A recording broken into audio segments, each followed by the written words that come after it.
Elias Hart had been driving for 6 hours before the skyline of the city finally disappeared from his rearview mirror, and the flat, quiet roads of Millbrook, Ohio, opened up in front of him. He hadn't been back in 4 years. Not since the argument about money, about the apartment he couldn't afford, about the promotion that never came. His phone had buzzed on a Tuesday morning, in the middle of a meeting he barely remembered. A lawyer's voice on the other end, saying words that didn't feel real. Your father, Thomas Hart, passed away peacefully in his sleep.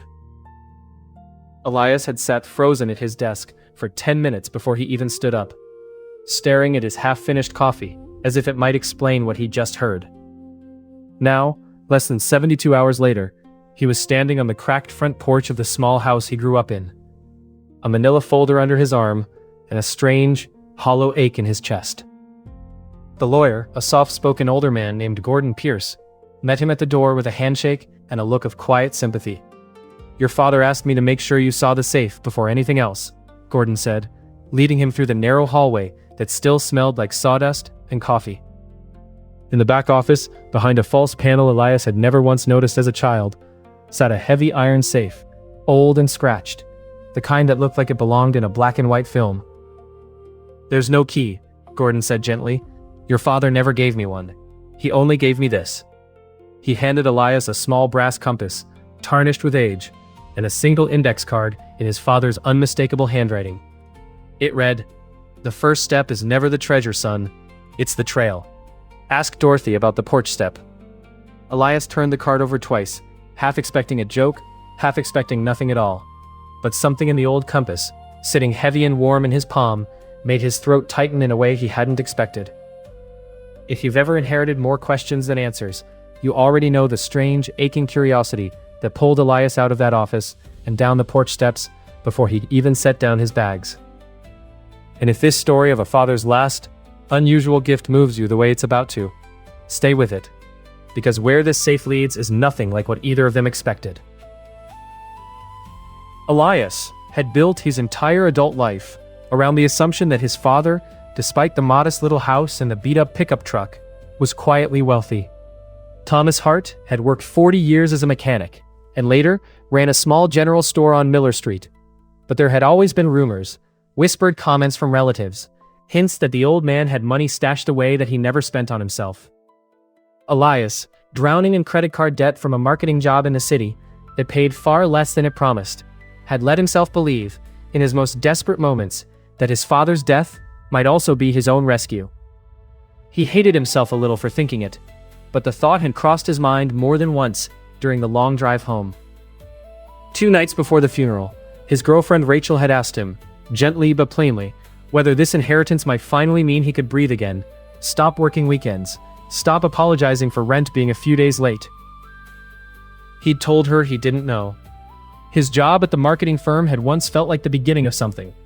Back when he'd first moved to the city, fresh out of college, certain that ambition alone would be enough to build the kind of life his father never had.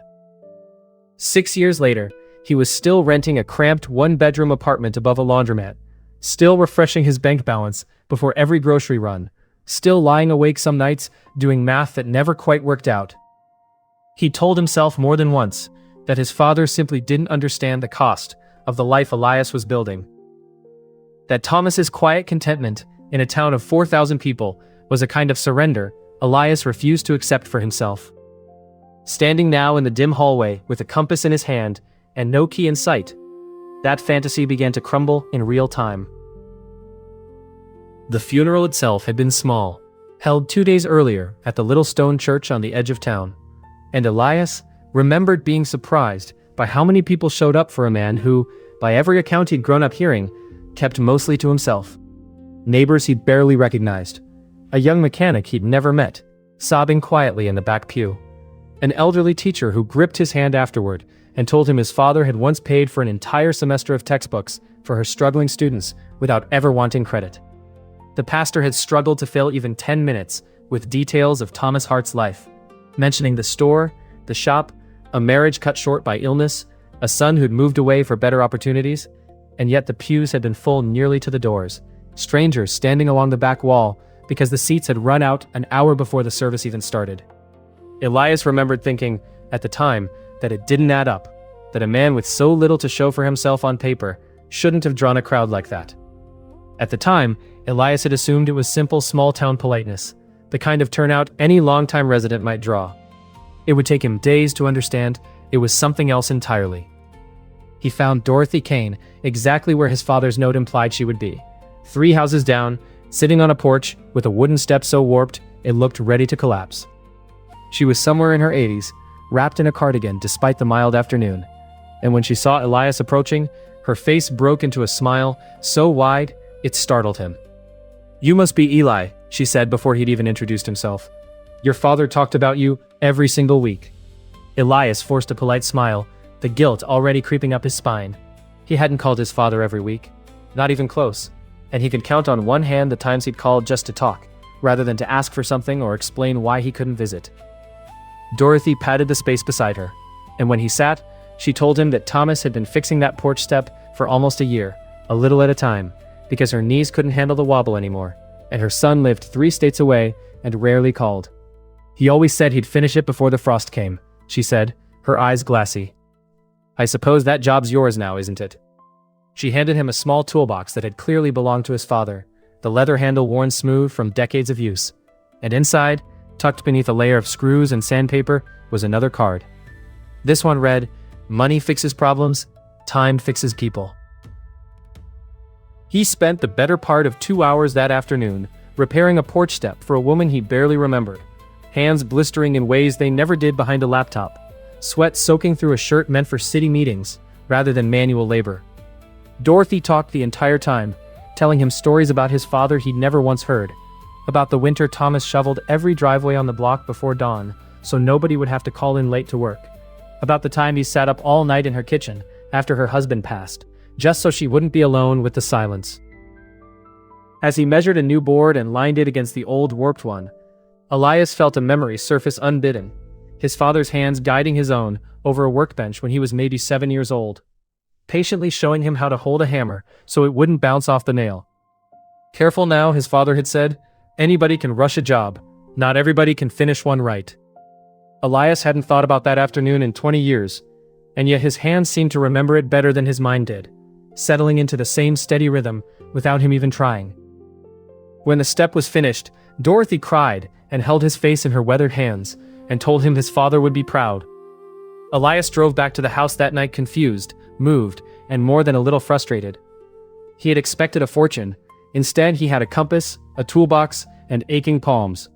The next morning, he tried the safe again, out of stubbornness more than hope, spinning the dial in every combination he could think of. Birthdays, anniversaries, his mother's name, even his childhood address. Nothing worked. It was Gordon Pierce who suggested, almost offhandedly, that perhaps his father hadn't meant for the safe to open through force at all. Thomas Hart wasn't a man who did anything the easy way, Gordon said with a knowing smile. "If I were you, I'd keep following the notes." Elias, restless in the quiet of the empty house, decided there was little else to do.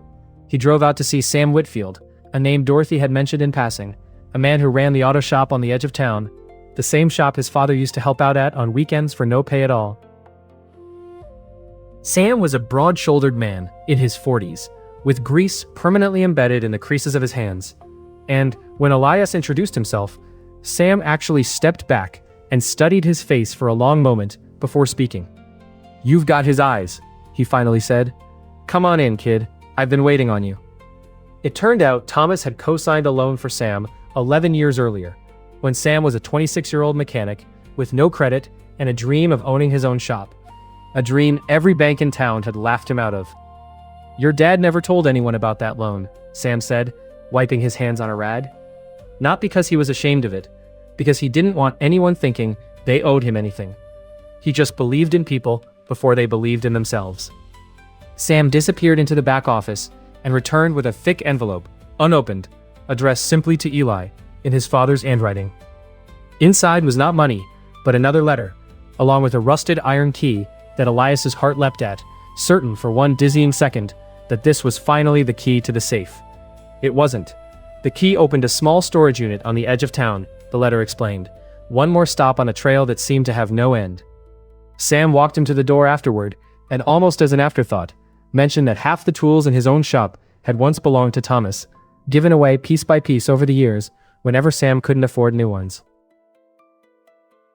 The address on the storage unit key led Elias past a modest blue house on Sycamore Lane, where a young couple named Ben and Hannah Cooper were loading groceries out of a station wagon with two small children trailing behind them.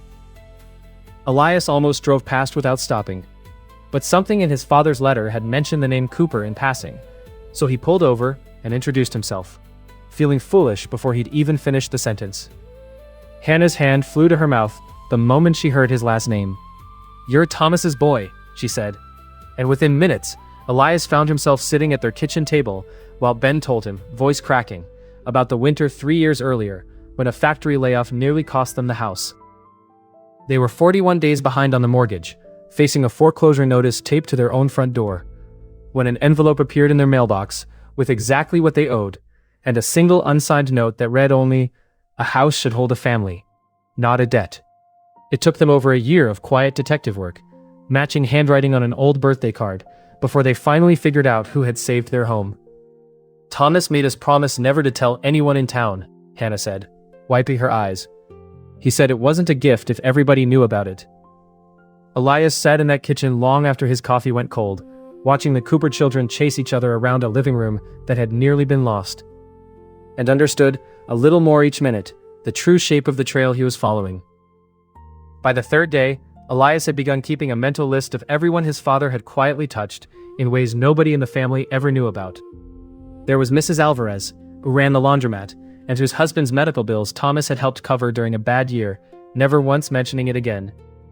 There was young Marcus, a teenager 2 streets over, whom Thomas had taught to change a tire, and more importantly, taught to believe he was capable of more than the neighborhood expected of him. There was even Mrs. Reyes, the retired teacher from the funeral, who told Elias over coffee that his father used to leave anonymous envelopes of cash in the school office every September, always addressed simply to whichever students needed supplies most, and that it had taken the staff years to even guess who was behind it. Each person had a story. Each story had a note, and each note carried the same quiet, insistent theme, that his father's wealth had never been locked in a vault, but scattered, deliberately and invisibly, into the lives of nearly everyone around him. The storage unit held gardening tools, seed packets, and a faded photograph of the community garden on Miller Street, the way it used to look. Vibrant and full, back when Elias was a boy and his mother was still alive. He remembered, standing there in the dusty unit, how his mother used to hum while she worked the tomato rows, how his father would carry him on his shoulders down those same paths on Sunday mornings before church. The garden now, as Elias discovered when he drove past it that evening, was a tangle of weeds and collapsed fencing, abandoned sometime after his mother's death, nearly 15 years earlier. A new note waited among the tools. "This garden fed 12 families for almost 20 years, it read. It stopped feeding anyone the year I stopped asking for help. Maybe it's time you learn to ask too." Elias stood at the edge of that ruined garden as the sun dropped low over Millbrook. And for the first time since he'd arrived, he let himself cry. Not out of grief exactly, but out of something more complicated. A mixture of shame and awe and a slow dawning understanding of who his father actually was. He thought of every phone call he'd cut short over the years, every holiday he'd skipped for a work deadline that in hindsight meant almost nothing. He thought about how easily he'd assumed his father's simple life meant a small life, when in truth it had been enormous, just measured in a currency Elias had never learned to count. He thought too about the version of himself waiting back in the city, exhausted and underpaid and quietly resentful, chasing a kind of success his father had apparently never wanted in the first place. He almost left the next morning. He sat in his car outside the house with his bag packed, phone in hand, drafting a text to Gordon Pierce, asking him to handle the sale of the property and forward whatever contents the safe might eventually yield. His rent was due in the city. His job, precarious as it was, wouldn't wait forever. And Rachel had already texted twice, asking when he'd be back. But something kept his thumb hovering over the send button, and it was Lucy, an 8-year-old girl from 2 doors down, who unknowingly stopped him. She knocked on his car window holding a small paper bag of tomato seeds, explaining in the earnest, unfiltered way only children manage, that Mr. Hart had promised to help her plant a garden bed of her very own before he got sick. And did Elias know if that was still going to happen? Elias looked at those seeds for a long moment, deleted the unsent text, and got out of the car. Over the following days, something shifted. What had begun as reluctant obligation slowly became something closer to purpose. Elias organized a small cleanup of the community garden, posting a single handwritten flyer at Mrs. Alvarez's laundromat, never expecting more than a curious glance or two. To his surprise, people showed up in numbers he hadn't anticipated. Dorothy came with lemonade despite her bad knees, directing traffic from a lawn chair like a foreman. Sam brought tools and 2 of his younger mechanics to help clear the collapsed fencing, working through the heat without complaint. Marcus recruited 3 friends from school, laughing as they hauled away rotted wood. Mrs. Alvarez brought sandwiches for everyone, insisting it was the least she could do after everything Thomas had quietly done for her family. Mrs. Reyes showed up with a stack of old garden journals from the school archive, full of planting schedules his mother had once written by hand. Elias, standing in the middle of that noisy, sunburned, dirt-streaked crowd of neighbors, realized he hadn't felt this necessary, this genuinely useful, in years. Not in any job he'd held in the city, not in any meeting he'd sat through pretending to matter. The work stretched into the evening, the sky turning a deep orange over the rooftops of Miller Street. And at some point someone had strung a string of old porch lights between 2 fence posts, and someone else had brought a portable radio, playing static-laced country music, and the whole scene began to feel less like labor, and more like a celebration nobody had planned. Ben Cooper showed up straight from his shift, with Hannah and the kids in tow, insisting on hauling wheelbarrows of mulch until his shirt was soaked through, telling anyone who'd listen that he owed this family more afternoons than he could ever repay. At one point, Dorothy called Elias over and pressed a folded photograph into his hand, an old picture of his mother, kneeling in that very same soil, laughing at something just out of frame. His father crouched beside her with a shovel over one shoulder. She would have loved seeing this, Dorothy said quietly. Both of them would have. Elias tucked the photograph into his shirt pocket and kept working until his back ached and his knees were caked in dirt. And for the first time since the funeral, the ache in his chest felt less like grief and more like gratitude. By the end of that week, the garden had 11 working beds again, one of them small and freshly labeled with a hand-painted sign that read, Lucy's Patch. It was Dorothy, sitting on her newly repaired porch step one evening, who finally connected the pieces for him. Your father used to say the safe wasn't really a puzzle for a locksmith, she said, sipping her tea, the porch light catching the silver in her hair. He said it was a puzzle for a son. Elias turned that thought over for a long while before it clicked. Each task his father had assigned him corresponded to a specific memory, a specific date, a specific person, and when he returned home that night and dug through his father's old desk calendar, he found them, small circled numbers scattered across different months and years, dates that meant nothing to anyone but Thomas Hart and the people he'd quietly helped. Dorothy's porch, month 4. Sam's loan, month 11. The garden's first harvest, month 7. Elias arranged the numbers in the order his father had led him to each person, and with trembling hands, dialed them into the safe. The lock released with a heavy, satisfying click that echoed through the small back office, and for a moment, Elias simply stood there, afraid almost to open it, afraid of what disappointment or vindication might be waiting on the other side. When he finally pulled the door open, there was no cash inside, no stack of bonds, no hidden fortune, nothing that would have solved his rent, his debt, or any of the urban struggles that had driven him back to Millbrook in the first place. Instead, there was a single leather-bound journal, thick and worn soft at the edges from years of handling, and a short letter resting on top of it, addressed to him. The letter was brief. It read, Eli, if you're reading this, it means you did the work, and that matters more than anything I could have left you in cash. I spent my whole life being told a man's worth is measured by what's in his bank account. I never believed that, not for one single day. Inside this journal is everyone I ever helped, quietly, without asking for a thing in return, going back almost 40 years. Read it when you're ready. You'll see the real inheritance was never locked in this safe. It's been walking around Millbrook this whole week, wearing your father's face for hours at a time, because you wore it too. I love you, son. I always did, even on the calls you cut short. Elias sat on the floor of that back office and read the letter 3 times before he could bring himself to open the journal itself. Inside were names, dozens of them, spanning decades, each entry written in his father's careful, deliberate hand. Small loans quietly forgiven, college tuition covered anonymously for a neighbor's daughter who never learned where the money came from.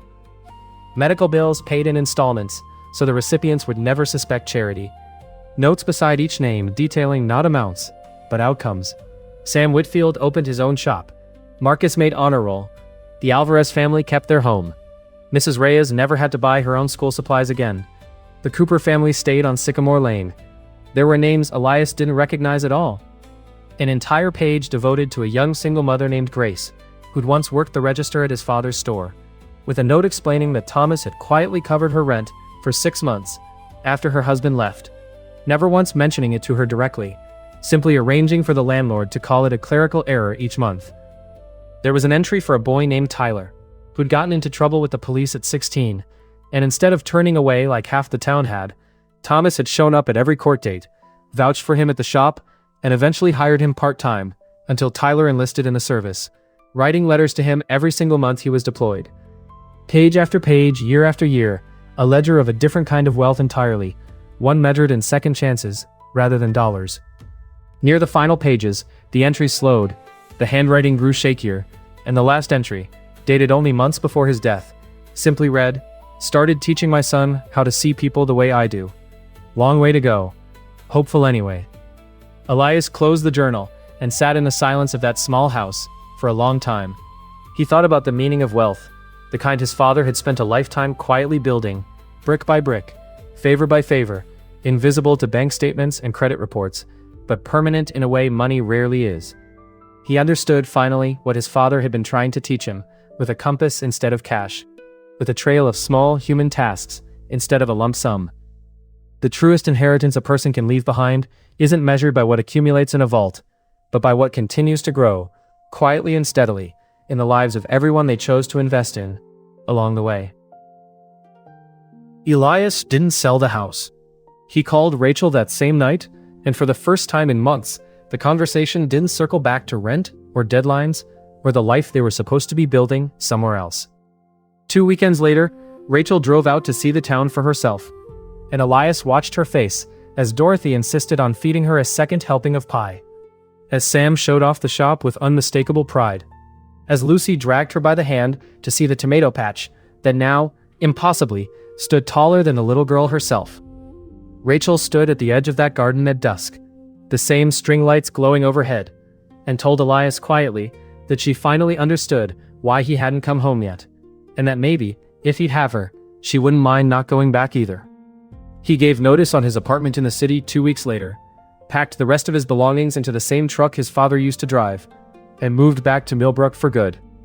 He kept the auto shop connection with Sam, picked up freelance work he could do from anywhere, and spent his evenings tending the community garden that now fed once again a dozen families on Miller Street.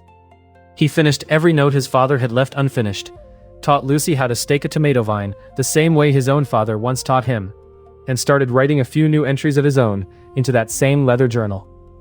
A year later, on the anniversary of his father's passing, Elias stood in that garden, surrounded by the same neighbors. Dorothy a little slower now, but still there. Sam with grease still on his hands. The Coopers with a third child on the way. Marcus home from his first semester of college on a scholarship nobody in town would admit to funding. Elias raised a glass of lemonade instead of anything stronger, because it felt right, and told them all, in a voice steadier than he expected, that his father had once tried to teach him the difference between being rich and being wealthy, and that it had taken an empty safe and a whole town of strangers to finally make the lesson land. Because somewhere along that strange, dusty trail, from an empty safe to a repaired porch step to a rebuilt garden bed, Elias Hart had finally understood exactly what kind of man he wanted to become. Thank you for staying with Elias and his father's trail all the way to the end. If this story reminded you that the people we quietly help are worth more than anything we could ever save, share it with someone who needs to hear it, and stay close for the next story waiting just around the corner.